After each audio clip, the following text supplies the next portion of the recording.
In today's episode, I'm going to tell you about the biggest city in North Carolina. It's home to an NFL team, it's home to an NBA team, and it's home to a major theme park. It's nicknamed the Queen City. And if you hadn't figured it out yet, today's episode is about Charlotte.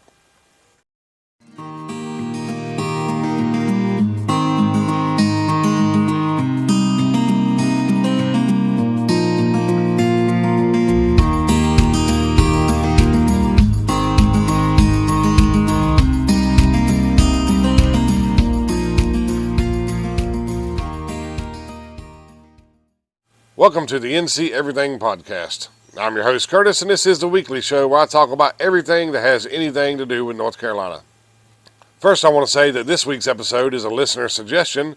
It was sent in by Kristen from Greensboro. Thank you, Kristen, for the suggestion, and I had no idea when I started researching Charlotte that it had so many facets. It took me a little while to get all this done, but I'm glad you sent it in, and I learned a whole lot. But before we get into that, I just want to say thank you all for being here, and I'm feeling a lot better than I did in the past couple episodes. I'm still kind of stuffy. I don't know if this is a cold or allergies. I mentioned that. I took a COVID test, and it doesn't appear to be COVID. I don't really feel all that bad. I'm just real stuffy. But I am feeling a lot better, and I'm really glad for that. Now, I got a whole lot to cover, but before I get into it, I just want to say that if you liked the episode, you can listen to all my past episodes on the website at www.thenceverythingpodcast.com, but there's links in the description below. And I'm also recording this for YouTube, so if you're listening and you want to watch, there's a link to the YouTube channel in the description below. And if you want to be a super fan, you can join the NC Everything Podcast Facebook group. And there's a link for it in the description below. Alright, so let's go ahead and get into it. Charlotte is the biggest city in North Carolina, and with almost 800,000 people, it's almost twice the population of Raleigh. Now, with population and square miles, it's bigger than Atlanta, Georgia. But like every town in North Carolina, Charlotte didn't start out as this big booming town. It actually just started out as a trail in the woods. But I'll tell you more about that in just a minute.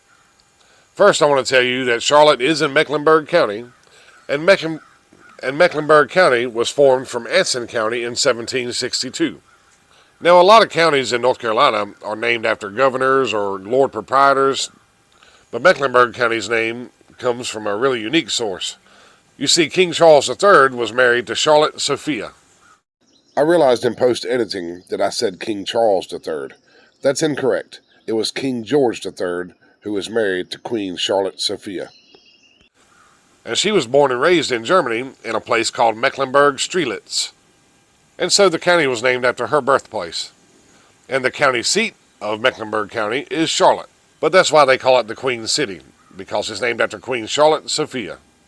Now let's get into the Charlotte story. Down in what will become Mecklenburg County, there used to live the Catawba, the Saponi, and the Waxhaw native people. But then the year 1753 rolls around and settlers start showing up. One of the first settlers was named Thomas Spratt, and of course he builds a cabin, and the location of that cabin today is marked with a plaque. It's located at Providence Road and Crescent Avenue. Another early settler was named Thomas Polk, and his homestead is pretty close to what they call the square today. Now I just want to say right here that I've only been to Charlotte twice in my life. Once when I was really young, but old enough to remember, and a second time when I was just passing through trying to get home. I'm telling you this because I don't know anything about Providence Road or Crescent Avenue or the square. I don't know anything about Charlotte. Most of the subjects I cover on this show I have some kind of first-hand experience with, but Charlotte is not one of those subjects. Anyway, back to the settlers. If you look at a map of Charlotte, it looks like it's in a really random spot. If you know your history, a lot of towns or settlements, they start either on the coast or along major rivers. Now, Charlotte is obviously not on the coast, and if you look, there's not really a major river.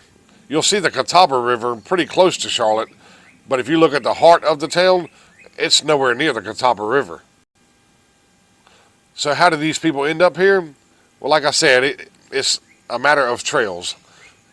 One major trail that comes through what today is Mecklenburg County was called the Trading Path, and it pretty much went from Petersburg, Virginia, down to Augusta, Georgia.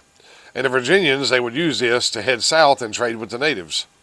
Today, U.S. Highway 29 follows part of the trading path. But then there's another trail, I guess you could call it a trail. It was called the Great Wagon Road. And it went from Pennsylvania down to Georgia. And it was the Great Wagon Road that most of the settlers that came to North Carolina used to get here. And the story goes that the settlers were traveling down the Great Wagon Road, and somewhere along the way they decided, we've gone far enough, we're going to settle right here. And that right here was Charlotte. As a matter of fact, Tryon Street in Raleigh follows part of the Great Wagon Road. And I'm going to edit it out, but you can't even imagine how many times I said Great Wagon Road when I was trying to tell you all that. Anyway, 15 years after the first settlers moved in, Charlotte was made the Mecklenburg County seat, and that was in 1768. But now let's jump to 1775. There's a myth called the Mecklenburg Declaration of Independence. Now, I'm not trying to upset anybody. Most people accept this as a myth, but there's some people out there who believe it's a true story. After doing the research, I'm actually on the fence about it. But here's the story. On May 20th, 1775, the people of Mecklenburg County declared themselves free and independent from British rule. Supposedly, the original document that was signed on May 20th was destroyed in a fire in 1800, so there's no real evidence of it. Now, nobody really knew or talked about this Declaration of Independence until 1819, when a U.S. senator named Nathaniel Macon had it published in a publication called the Raleigh Register. At that point, eyebrows were raised and an investigation began. So during that investigation, they found out, or they heard the story, that this declaration was destroyed in a fire in 1800, like I said. However, a guy named William Alexander gives Macon an alleged copy of the declaration. You see, Alexander's father, John Alexander, he was supposedly a signer of this original declaration. The story is that after the fire, John Alexander rewrote the declaration from memory and eventually gives it to his son, William, and then William, of course, gives it to Nathaniel Macon. Now, I know that sounds all convoluted, but hold on, because it could get a little worse. Now you got William Polk. William Polk's father was the organizer of the meeting where they supposedly declared independence. Well, William, he goes around and he gets testimony from a lot of older guys who were supposedly at the meeting where they declared independence. So, a possible set of eyewitnesses. So, once he got these eyewitness testimonies, they pretty much declared it to be true, and they started celebrating May 20th as a great day in history. And that's the way it went until 1829, when a bunch of documents that were owned by Thomas Jefferson was published. Now, one of these documents that Thomas Jefferson had was a letter from Thomas Jefferson to John Adams.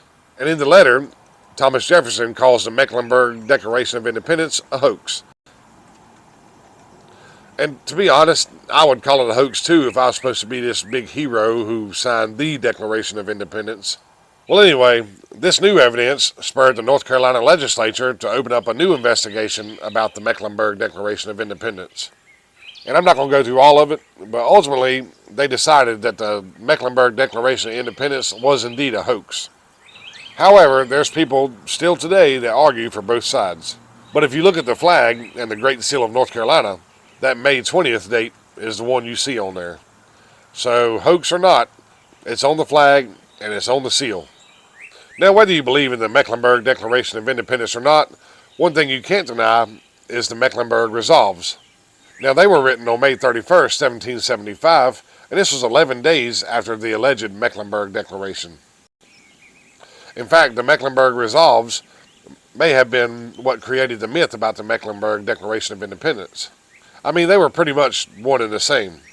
You see, the Mecklenburg Resolves, that document denied Parliament's authority over the colonies, and it declared that if you were working for the Crown, then you're an enemy. And the Mecklenburg County Militia was ordered to arrest anybody who was working for the Crown. Now, after the Mecklenburg Resolves, a lot of other counties followed suit, and eventually this led to a national Declaration of Independence, which ultimately led to the Revolutionary War. Now, one thing I forgot to mention here was the Halifax Resolves. They were signed in April of 1776, a year after the Mecklenburg Resolves.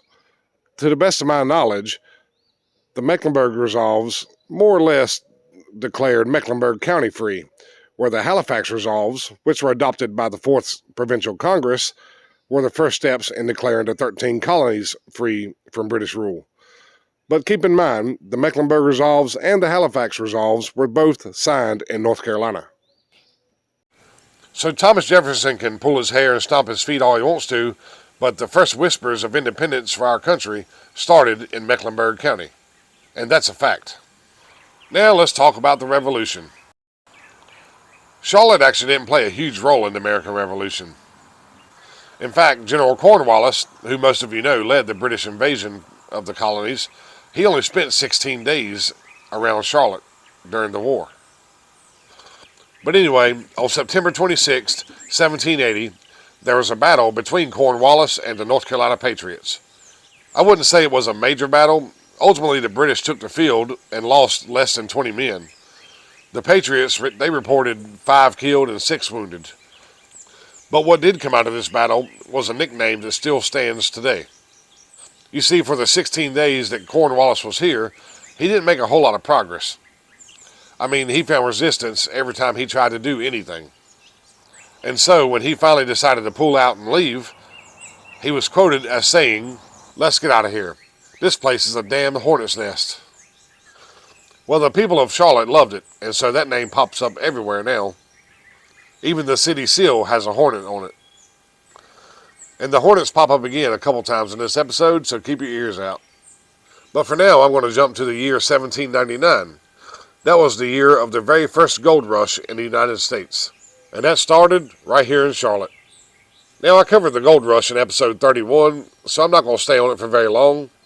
But one day in 1799, a young boy named Connor Reed goes fishing on Little Meadow Creek. And Little Meadow Creek was on his family's farm. Well, while he's down there, he sees this really interesting looking rock, so he pulls it out of the creek. This interesting rock weighed 17 pounds. Well, he takes it home, and for the next 3 years, it's used as a doorstop. It stopped being a doorstop when it came to their attention that this 17-pound unusual rock was actually a 17-pound gold nugget. And to call it a nugget when it weighs 17 pounds just doesn't seem right, but I don't think there's another name for it. Anyway, eventually word gets out about this 17-pound nugget found on the Reed farm, and so people started checking their farms. People around Charlotte, they started checking their land for gold, and sure enough, they started finding gold in surrounding counties. And as you may guess, people from all over the world started converging on Mecklenburg County. It became a mecca for prospectors, for merchants, and just nosy spectators. Now, 50 years later, in 1849, gold was discovered in California, and that was a bigger boom than the one in North Carolina. So you don't hear about the North Carolina gold rush as much as you do the California gold rush. And the California gold rush, well, they gave California an NFL team, the San Francisco 49ers, and they got a Scooby-Doo villain out of it, the Miner 49er. We didn't get a football team from it, and we didn't get any cartoon characters. But what Mecklenburg County did get was a population boom. See, a lot of people came to Charlotte looking for gold, and once all the gold was gone, they decided to go ahead and start a homestead there. And so this really made the Mecklenburg County area, but especially Charlotte, blow up in population. This once little quiet town was becoming a bustling little city.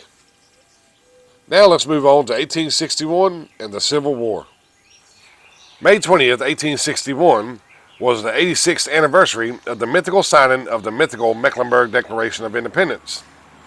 On this date, North Carolina seceded from the Union and joined 10 other Confederate states.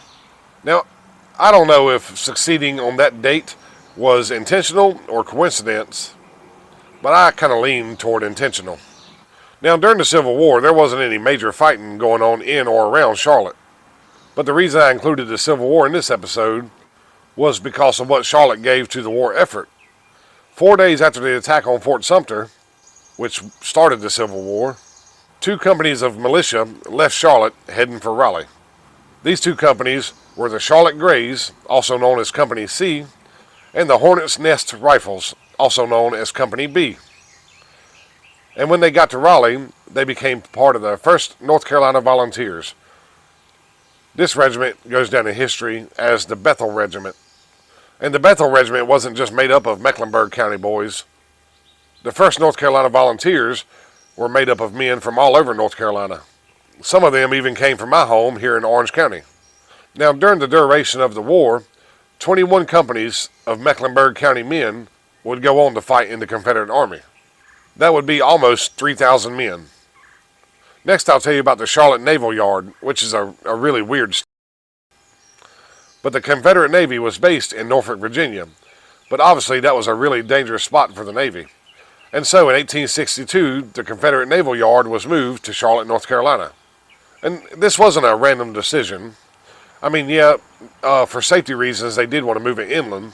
But Charlotte had a pretty extensive railroad system already set up. And so, no, they didn't move battleships to Charlotte. But they did move a whole lot of supplies and ordnance. And also, in Charlotte, they were making naval supplies. And then there was the Jefferson Davis thing.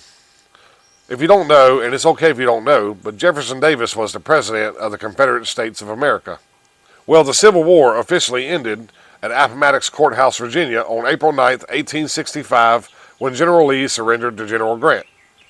But before this happened, Jefferson Davis, he suspected that the Confederacy would fall pretty soon. And so he sent his wife and his children to Charlotte for safety. And the reason is, Jefferson Davis was in Richmond. And Richmond isn't that far from Washington. And he knew that if the Confederates lost the war, the Federal Army would come looking for him. So he gets his family out of there. But another thing, a few days before the surrender, the Confederate National Treasury was sent to Charlotte. And so all the money that the Confederacy had was sent to Charlotte, North Carolina. Well, General Lee does surrender to General Grant, and Miss Davis hears that her husband is on the way to Charlotte. And she knows that the Federal Army can't be that far behind him. She gets a little scared. So when the Confederate Treasury left Charlotte 2 days before Jefferson showed up in Charlotte, she left with them. And maybe that sounds kind of messed up for her to abandon her husband like that, but she was certainly thinking of the children. So Jefferson Davis shows up in Raleigh on April 18th, 1865, and him and his cabinet set up headquarters at the Bank of North Carolina branch. And that was located at West Tryon Street, halfway between Trade Street and 4th Street. Again, I don't know anything about Charlotte, but I hope that's really cool information for some of you. Well, they had their last meeting as a whole cabinet on April 20th at a house belonging to Mr. William Pfeiffer.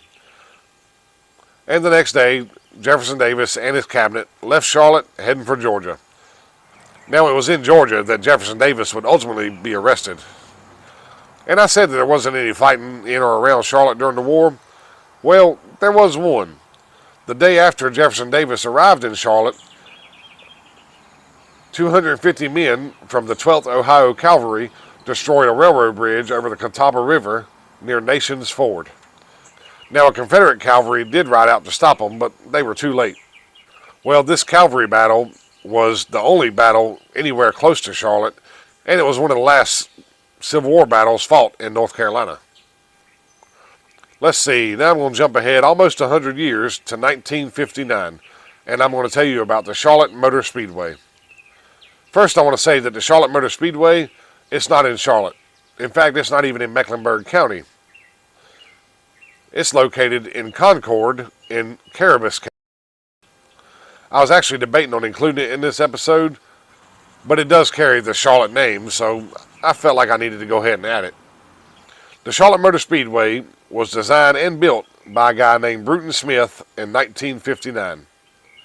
On June 19th, the following year, the first World 600 NASCAR race was held at the Charlotte Motor Speedway.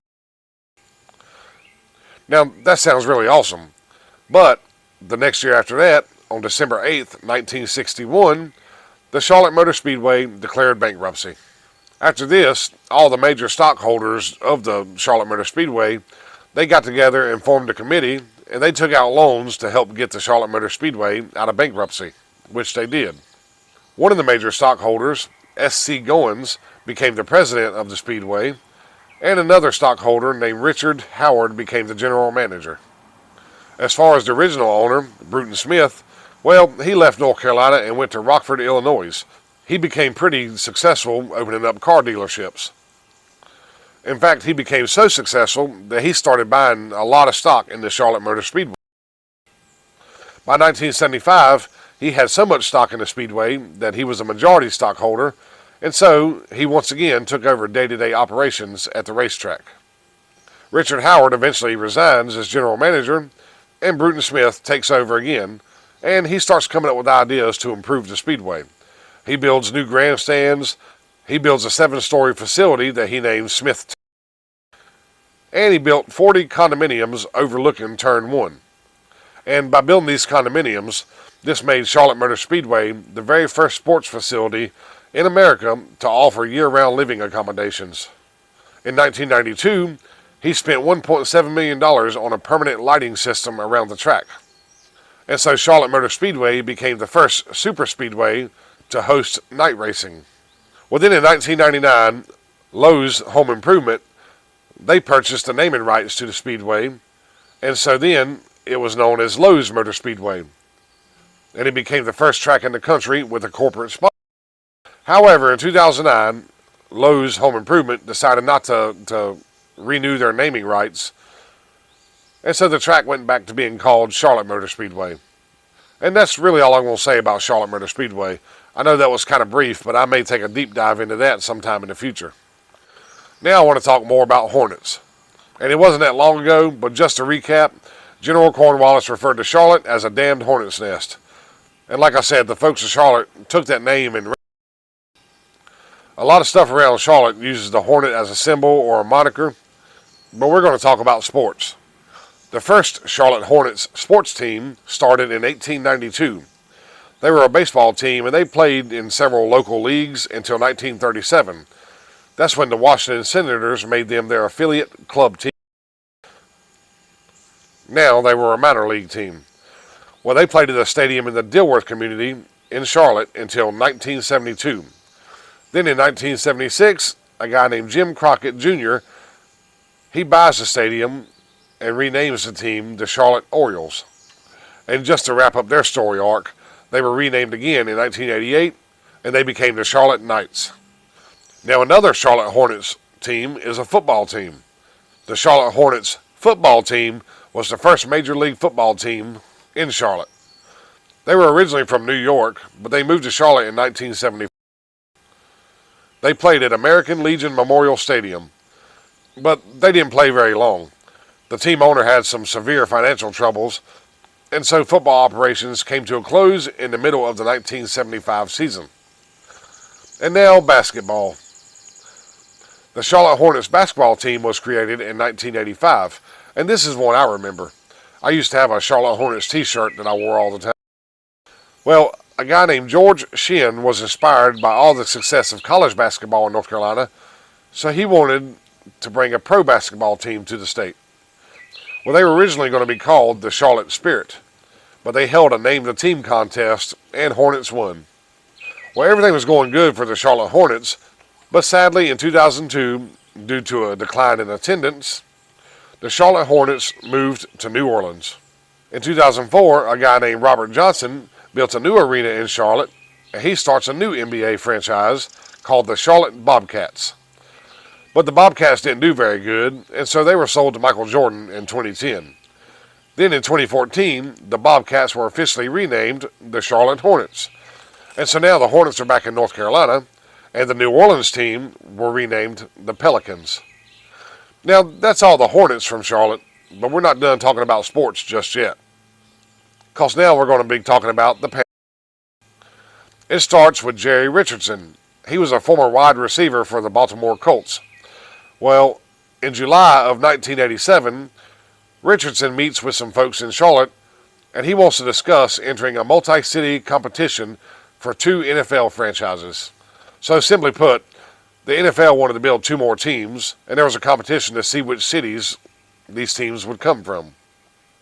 Well, long story short, on October 26, 1993, North Carolina became the 29th NFL franchise with the Carolina Panthers. The other team to win that competition was the Jacksonville Jaguars. Now, I'm not a football guy, and I'm not going to sit here and pretend like I am. So I'm not going to say a whole lot more about the Panthers, but I may do a deeper dive into the Panthers in the future. Now I'm going to wrap this podcast up, by talking about Carowinds. I thought it would be kind of a nice way to end it.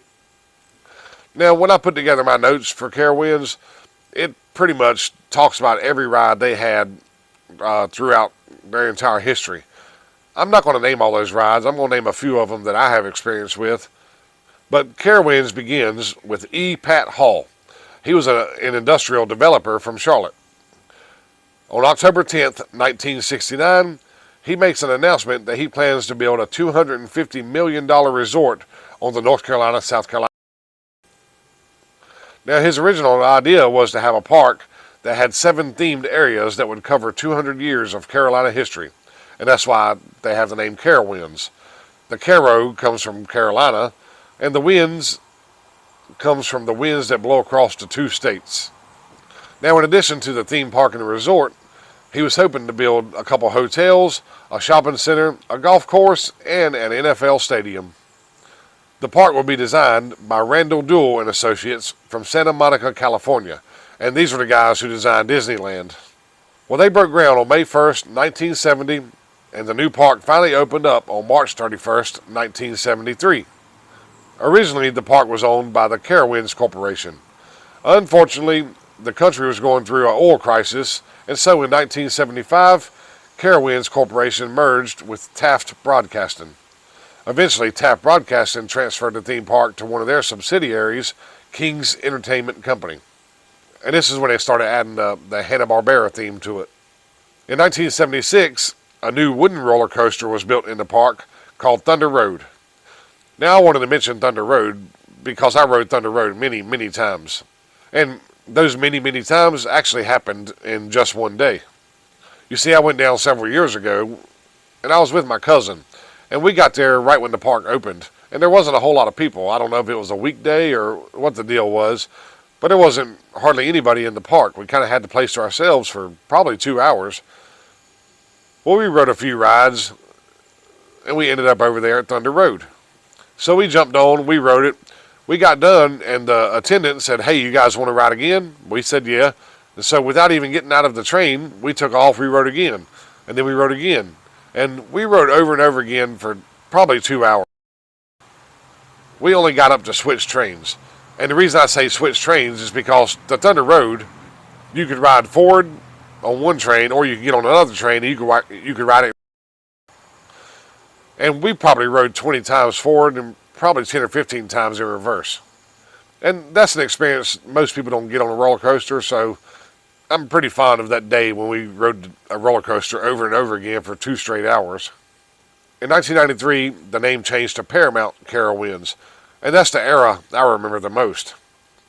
Because that's when they started adding attractions based on movies and TV. They had a roller coaster called the Hurler, which is based on the Wayne's World movie. They had a roller coaster called Top Gun, based on the Top Gun movie. And they had one of those drop towers called Drop Zone, and that was based on the Drop Zone movie. My wife actually got stuck on the Drop Zone for about 45 minutes when she went there with the school on a field trip. Anyway, I'm probably going to do a deep dive on Carowinds in the future too, but the park has pretty much been going strong since it opened. It did have to go through some name changes over the years though, and through the years it's changed the way it looks many times, but most businesses have to kind of change to stay legitimate, But anyway, that's all I have on Charlotte. I hope you enjoyed this episode. I sure enjoyed doing the research for it. Like I said, thank you again, Kristen, for the suggestion. I think I learned more in doing just the research for this episode than I've learned in the past 5 episodes I've researched. And if any of you have any ideas for a show, you can click the link below for contact, or go to www.thenceverythingpodcast.com/contact, and you can reach out to me and you can give me your ideas, or you can just say hello. Don't forget, you can also join the Facebook group by clicking the link below. And if you're listening, not watching, but you'd like to watch, a link to my YouTube channel is in the description too. And if you want to help the show, the best way to do that is to subscribe, rate, and review. I know that sounds like a quick ending, but I got to run and start editing all this.